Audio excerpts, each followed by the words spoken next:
Since when does becoming a leader mean that we throw humanity all out the window?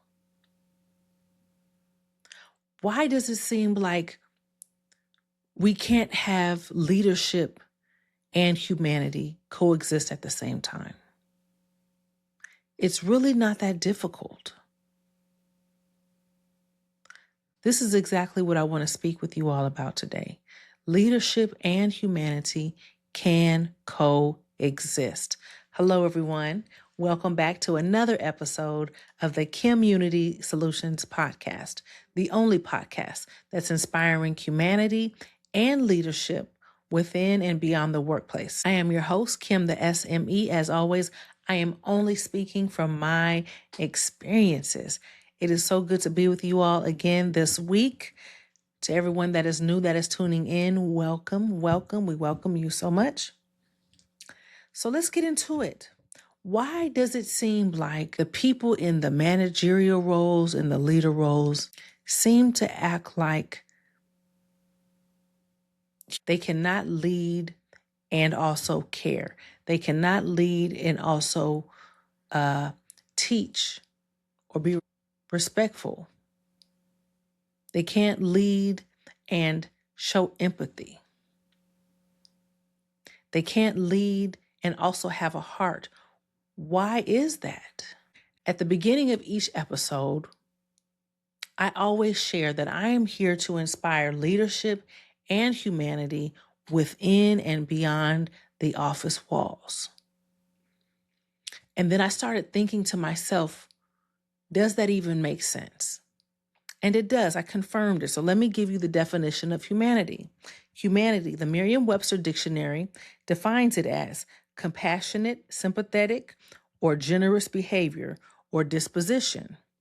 It says the quality or state of being humane or human, the totality of human beings. So yes, it's not just being a human, it's about all that comes with it. Being compassionate, having a heart, being sympathetic, being empathetic. That wasn't in the dictionary, but I'm adding that. Being empathetic.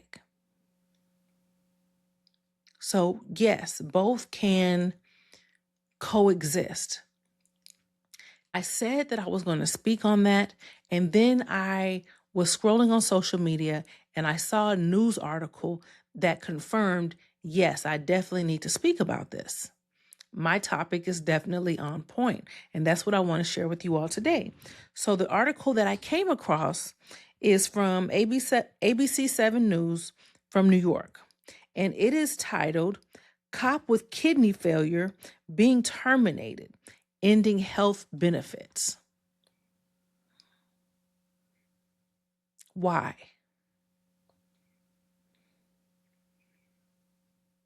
Why? The news article that I came across today was talking about how there is a veteran police officer who is in Mount Vernon, New York. He has been serving for 19 years, right? He's been a police officer for 19 years. He's 6 months away from retirement. He has been diagnosed with kidney failure and has been required to go on dialysis. And I know someone who's been on dialysis, but this person is on dialysis 7 days a week for 9 hours a day. And because of this, his employment has been terminated because it was a non-job related injury. His doctor says that this employee, his name is Derek, that he can do light duty work. And so he has approached his job saying, hey, I can do light duty work. Please let me stay because I need my health benefits. Well, they decided still to terminate him, and his termination is effective December 31st. So as the new year comes in, he will not have health benefits. And I'm just thinking, like, isn't there paperwork to be involved? Isn't there desk duty? Are there any other options? I don't know all the details. I'm only aware of what the article read. And again, this is from ABC 7 News in New York. And I'm just thinking, like, where's all the support for the police officers? Where's all the support? Why is it that there's absolutely no way that he can do light duty work? Is it okay that he's given his 19 years and he can't seem to finish out his duty with the police department? And it saddens me because there's someone who made that decision. This is exactly why this podcast is called KimUnity Soulutions, SOUL, because there are so many challenges out here where solutions are being thrown out. You know, they're just being distributed, but they really don't have the person in mind. They don't have people in mind. And so that's why it's called KimUnity Soulutions, solutions with souls in mind. Where is the heart? Where's the compassion? Where's the empathy? Where's the concern? And from what I read in this article, it stated that he was working double shifts during the pandemic to make sure, everything continued as is. He did his part. And these last 6 months, they're unable to accommodate his light duty responsibilities. What do you think about that? I know there's some of you out there that will say it's a job. It's not the manager's responsibility to care about the employees or to accommodate. This is not a on-the-job injury. No, it is not an on-the-job injury, but it is a sickness. It is. And I'm wondering, has anyone been on light duty? Like, what has happened in the past? What kind of accommodations have happened in the past? What's deemed acceptable? Maybe there's information missing from this article about behavior or write-ups, and not to say that would even justify what they're doing. But right now, he is without pay because he is unable to work. What do you think about that?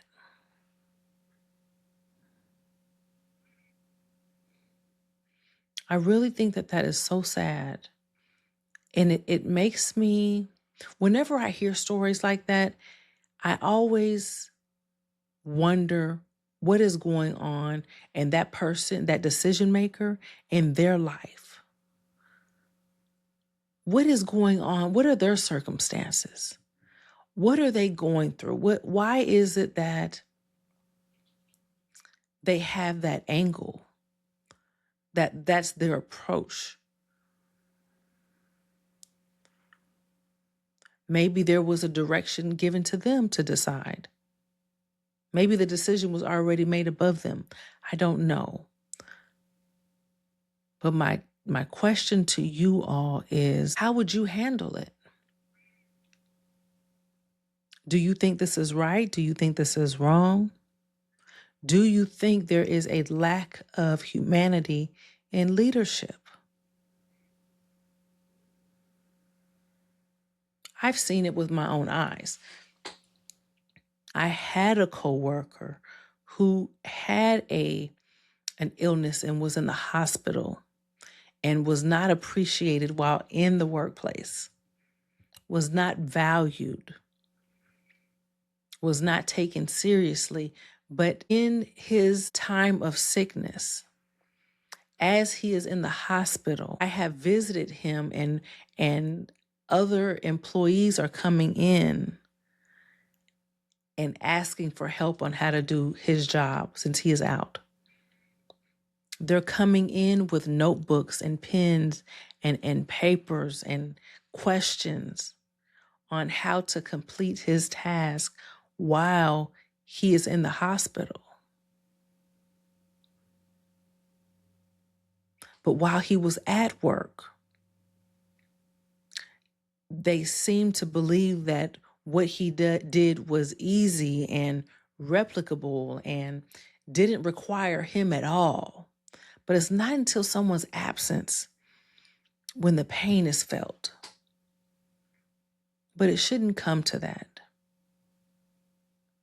That's one of the reasons why I offer the service of process documentation. Because everything can be flowing smoothly in a department, and then someone is out or someone decides to leave, and all that information is with them. And it's not that process documentation or writing standard operating procedures is to be able to take someone's job. It's so that they can go on vacation and enjoy it without having to have the computer.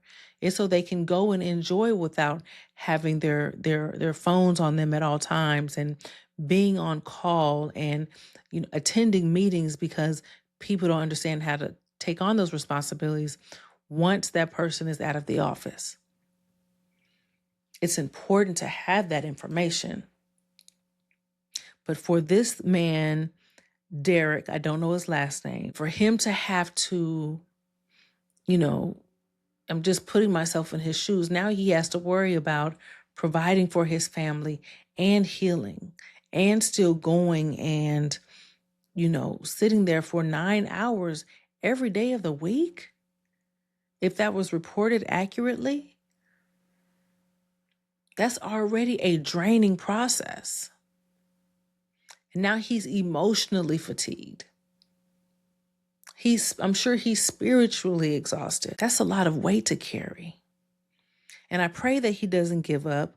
I pray that there will be some type of relief, some type of change of heart, maybe a GoFundMe that will help him with his medical expenses. But see, medical expenses, that's when you're on dialysis, that's for a long time, if not forever. And I pray that's not the case.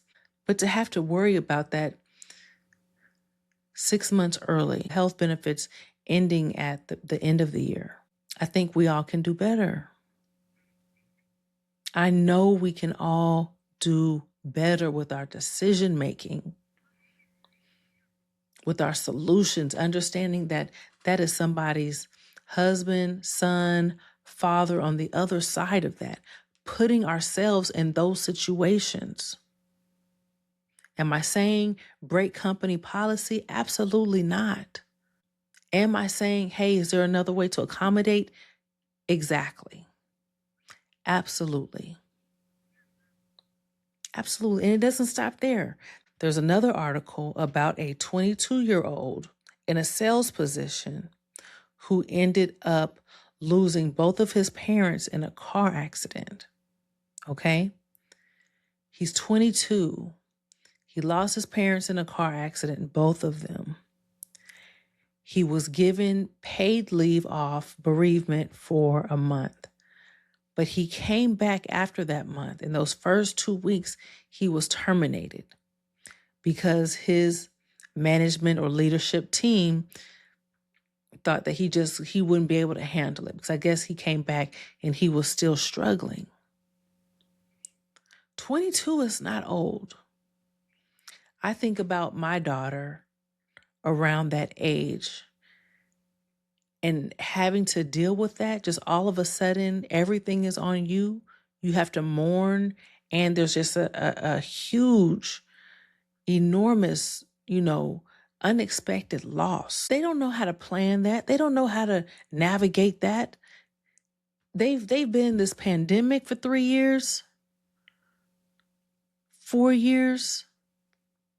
They are just now getting out in the world, trying to, get into corporate space, learning how to save money, how to invest. That is a lot. They still have so many questions. And now not to have them. And now you get fired because you, and it's not funny. I'm not laughing at the situation at all. It's unbelievable. On the other side of that, okay. Number one, what do you think about it? Number two, on the other side of that coin, how long do you give someone? How long do you give someone to recover? What is the alternative? What is the alternative? What would you have done? What would you have wanted to happen? What options would you have wanted to be available to you? It's unimaginable. My heart goes out to both of them. I've experienced it in the workplace. I've seen it. I've heard about it. And it doesn't have to be that way.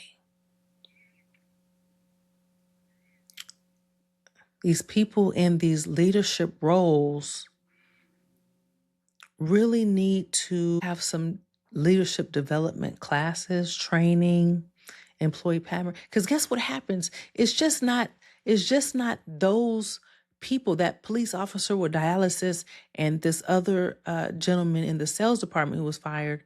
It's just not them being impacted. Imagine what their coworkers are thinking. Imagine what they're thinking and saying and thinking and not speaking about. Imagine what's going on in their minds. How many people are going to leave about that, regarding that? How many people are complaining to their families in disbelief? How many are now going to be so disengaged and untrusting of that leadership now? What can has been opened? So in both of these situations, these companies and this organization need to have employee engagement training. They need to have leadership development. They need to have some emotional and social intelligence training.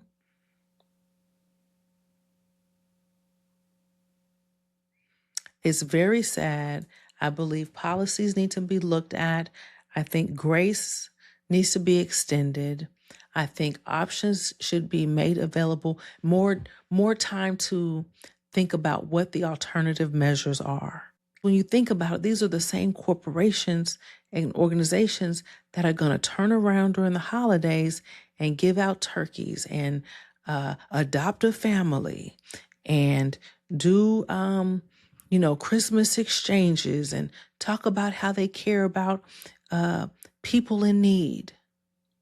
But they're not demonstrating it with the people they actually work with. It's one thing to say something with good intentions. It's another to do it. It's another to say it and not do it at all. Just because it goes unsaid does not mean it goes unnoticed. And I just want everyone out there to, especially in these management roles, these leadership roles, executive roles, to really understand that this does impact you. This does impact your productivity. This does impact your profitability. This does impact your peace. This does impact your people. We have to do better.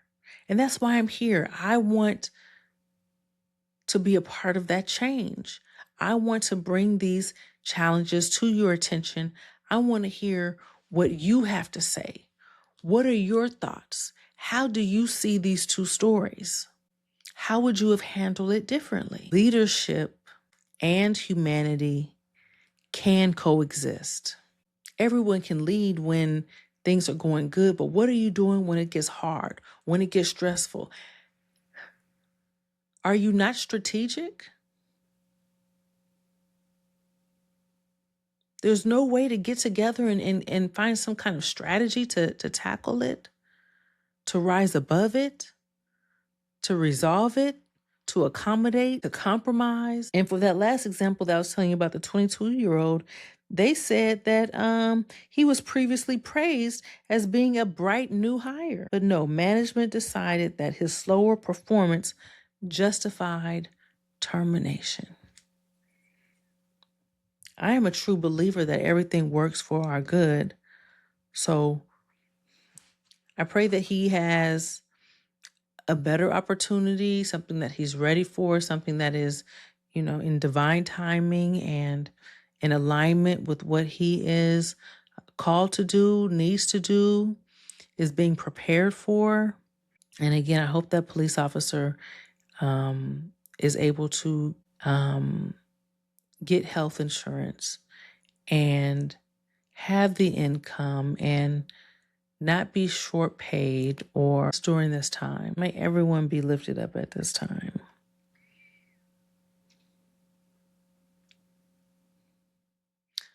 When I say I inspire leadership and humanity within and beyond the workplace, this is exactly what I'm talking about. Within and beyond the workplace, what do I mean by that? Because leadership doesn't stop as soon as you walk out of those office doors. If you're a parent, you're a leader. If you're in the classroom, you're a leader. If you're at work, you're a leader. If you're in your community, you're a leader. But where are you leading people? Who's following you? Where are they going? Why do they choose to follow you? Do they follow you? I'm here to inspire leadership, real leadership, and humanity within and beyond the workplace. It is so good to be with you all today. I wish I had a brighter note on today with these news articles, but that one just hit me, and then I had realized I saved the other article a few days prior. But yeah, something to think about, and also a challenge for you. How are you going to go about the rest of this year? How are you going to go into the next years, the next year? How do you want to be seen and recognized and known for? Understand that what you do to someone else is seen, it's observed, I should say. It is being observed and accounted. You can't just do one person wrong in the workplace and think that no one else feels that impact, or it's not going to make any kind of change to everyone else. There is an indirect correlation with that, because what they have now seen directly impacts how they are going to approach you, how they are going to approach situations, if they're going to recommend or refer anyone else to come work there. What does your reputation look like now?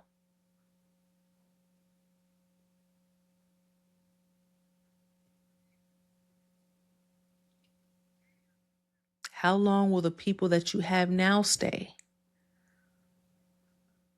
How is their productivity being impacted? Do they take you serious now? Again, we all can do better. I am your host, Kim the SME. As always, I am only speaking from my experiences. I will include the links to both articles that I found so you can read them as well. I hope I have said something to make you think about it, and I would love it if you would comment and share how you would handle those situations, whether you were the person being let go or the one who is the decision maker in terminating their employment. Until next time, you all be blessed. Bye-bye.